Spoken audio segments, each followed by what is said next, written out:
風係一種試煉，只要有人撐住，我就有力量繼續前進。身處逆風雖然係辛苦，但係會創造更多可能性。挫折唔一定係阻力，反而係人生俾我嘅機會，令我有飛得起嘅力量。今次係我第4年拎到 AIA 獎學金，因為經濟問題，啱啱讀大學嘅時候，我同媽媽搬到油麻地嘅劏房住。我喊住口同阿媽講，可唔可以唔好去嗰邊住啊？好逼，好辛苦啊！由於嗰陣時經濟環境就真係唔係太好啊，咁所以就只能夠無奈喺嗰度居住嘅。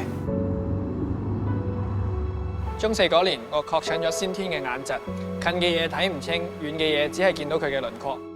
嗰陣係覺得好似個天冧咗落嚟咁啦，因為由細到大好中意做消防員，好想去用消防員呢個身份去幫人。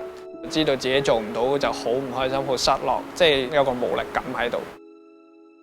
咁我就有讀寫障礙㗎啦。細個嘅時候咧，讀書成績就好差啦。媽咪用烘焙去幫我舒壓啦，咁我哋就好開心一齊去焗嘢啦。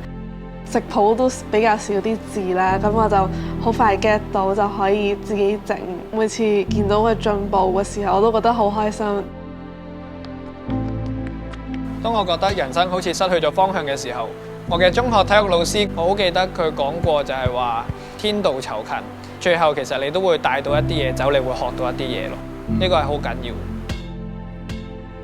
多謝 AIA 獎學金可以支持到我去參加唔同嘅課外活動或者一啲訓練班去裝備我自己。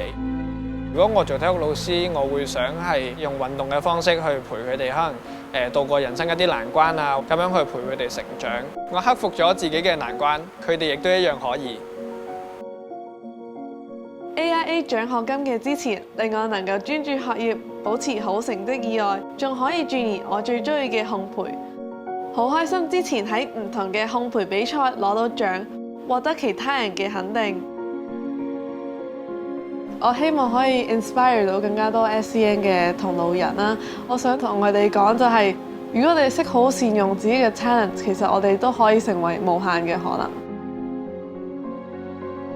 好感激 AIA 獎學金，我喺大學讀測量嗰幾年，唔需要擔心學費，可以專注學業。